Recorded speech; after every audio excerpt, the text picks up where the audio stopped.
Well, if you can read, you already know what we bought. This thing is just so cool.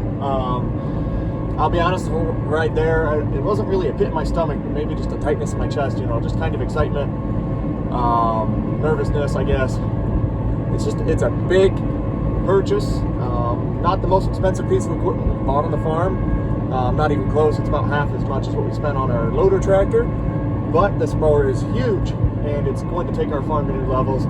It's going to speed up mowing a lot. It's just a huge jump. I'm really excited for it.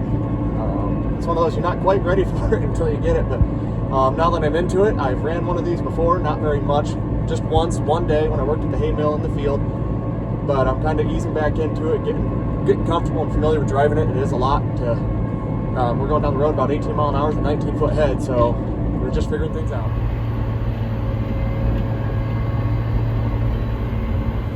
So I made that video a little rashly, because when I said things were going smoothly, not even 5 minutes later, some cars came. Luckily, there was a big shoulder sloping down, so it wasn't like a big ditch. I got off, I didn't slow down enough, and I just started going like this to try to get it recentered, and cars are trying to come. I can't imagine what they were like. I was too focused on trying to get it straight again. So otherwise, the rest of the 30-some mile drive home really went fine. I kind of got the hang of it. Crossed about 3 or 4 bridges where I maybe only had, you know, like a foot on each side of the head, 2 feet at most. So one reason we really went this route, buying this machine versus something else, or maybe staying with pole types, was we're jumping up in acres, we're looking to continue to grow. So definitely self-propelled is the next step at some point, to go self-propelled.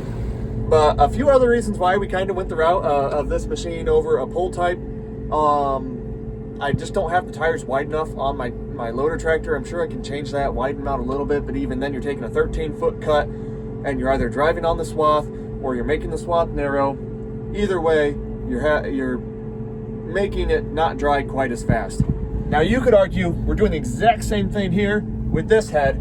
This is a 19-foot head, and I believe we can get it to a 9-foot wide swath.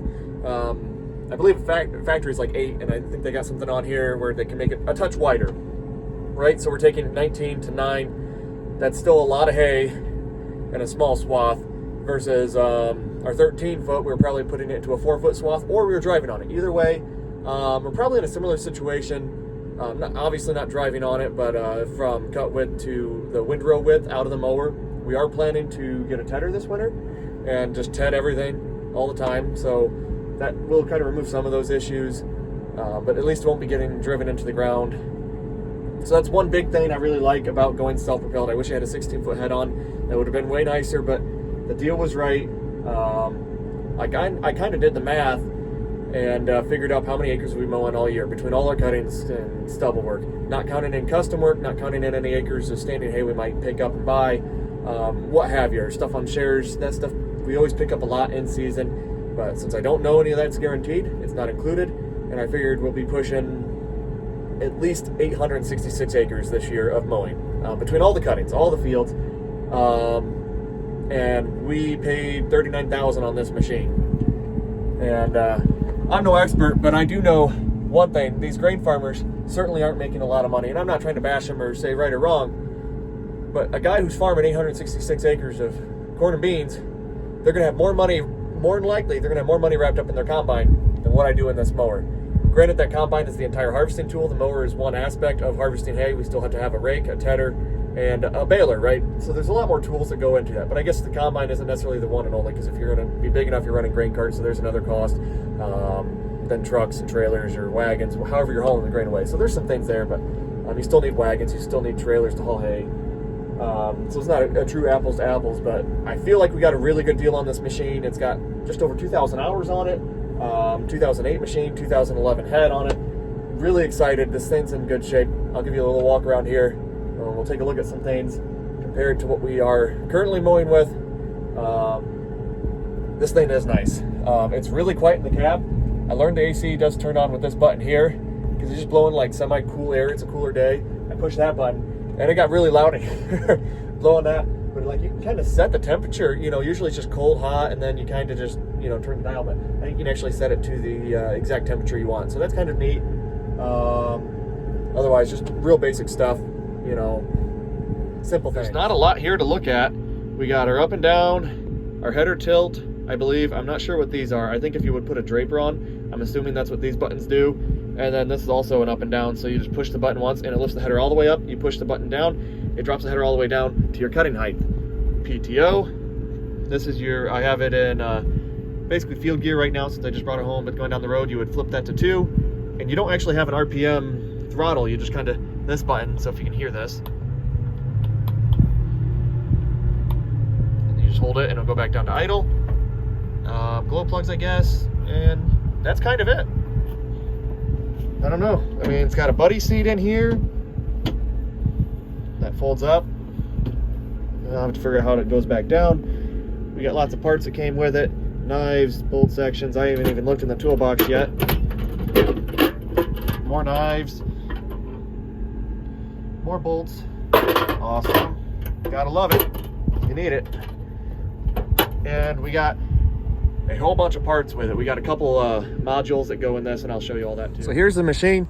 The machine itself is in just beautiful shape. I mean, this paint looks really nice. Shields full, come up real easy. Simple things, air filter. You got, I believe that's your transmission there. It's just 2 hydro pumps. This would be, I think, the hydraulic pump that runs the 2 pumps on each side of the header. And then I want to say that's probably just a smaller auxiliary hydraulic pump for the lift and lower and the tilt on the header. Your battery, alternator, basic thing. Fuel is in this compartment here. Let's see if I can get that. There you go, there's your diesel tank.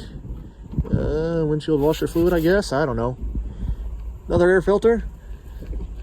Haven't really, I got the owner's manuals and everything with it too. Airbag suspension. And these just kind of ride behind it wherever, you know, they don't do any steering with the back. All the steering is done with the pumps on these. Other side, a bunch of solenoids, another battery, basic things, hydraulic reservoir. I think this just gets you back into the hydraulics. There you go. Looks good. Another nice platform here. I guess you have to go up on the driver's side platform, walk across to get to this one for whatever you would need on it. And then they said to make it a little wider, I'm guessing 8 foot is factory from what you read online.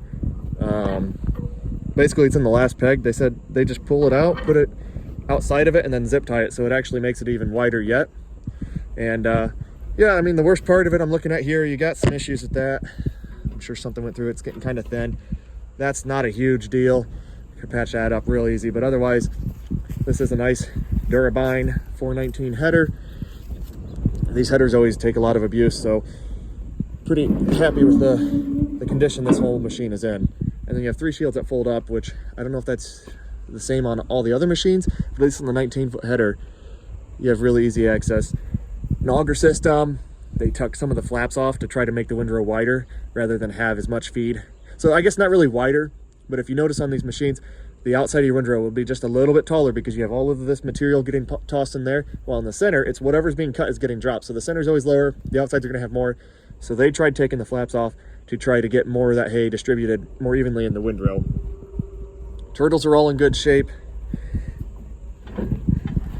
Skid shoes look pretty good to me. I mean, nothing's new, but it looks decent enough. The flighting on the augers, to me, I don't know, I'm no expert, thinks it looks pretty good. All in all, the worst part about it, you know, windshield wiper don't look great, but that's pretty minor with all things considered.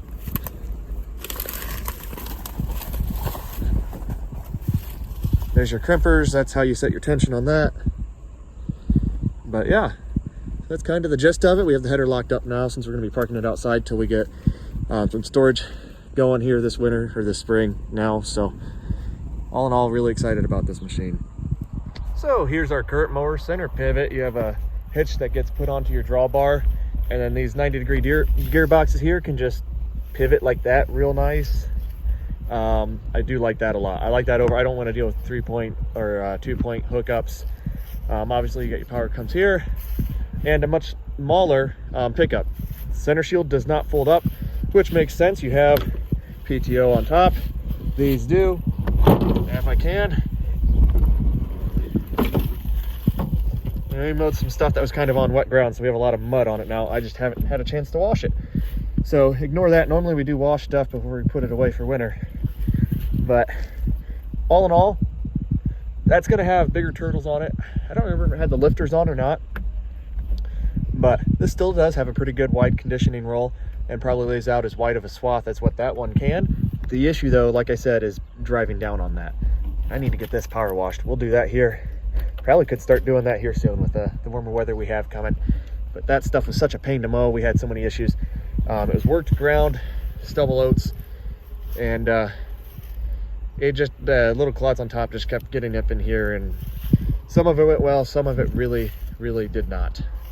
But you can see it's a very similar era, styling. It's in that same time frame. I think this might be a 13 machine. I could be wrong. This might be an 08 also, actually. But yeah, very similar stuff. Cut height is set with a pin right there. Well, the cut height, that's just a tilt forward and down that sets your cut height on these disc vines. Same thing like that, tilt forward and down on the disc vine on that head, but that's all hydraulically done on the other, while this one is manual. You have to get out and move a pin. Small little things, it's not a big deal, but you know what they say about going self-propelled is you'll never look back. That's kind of ironic saying it, but it is, I think, a lot of truth in that. It's just gonna take some time getting used to going down the road with it, because I can tell you the first few miles I was about as nervous as a long-tailed cat in a room full of rocking chairs, and I kind of got the hang of it. I think I'm gonna really enjoy that. We may hang on to this. We might. So one nice thing, if that other mower ever goes down, having this, it'd be nice to have as a backup, but also maybe some fields with narrower entries, going further fields that are smaller if we're picking up some of that, if we want to. Where there's narrower ways, because we have the Maumee River that cuts through here, and every now and then we cross that, and that's a pretty long bridge, and I do not want to take that track or that self-propelled disc vine across it unless we have a pretty big field, and we'll probably add 5 miles to the trip rather than go down the more direct route, which is a longer bridge closer to town, more traffic. We'll probably go an extra 5 miles out of the way, block off the other side of the bridge, and then cross with this. It's not a very long bridge as you get further down the Maumee, and it's a smaller town.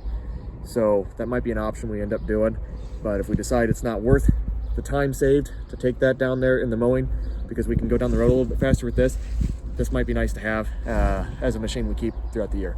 Not saying we will, not saying we won't, but it's something that's crossed the back of my mind as something we might end up doing. There's the round baler in the back, but yeah, really excited about that self-propelled disc vine. So lots of parts for this mower. Looks like an air filter. We got a drive belt. We've got skid plates, turtles, and then 3 of the modules, particular bars.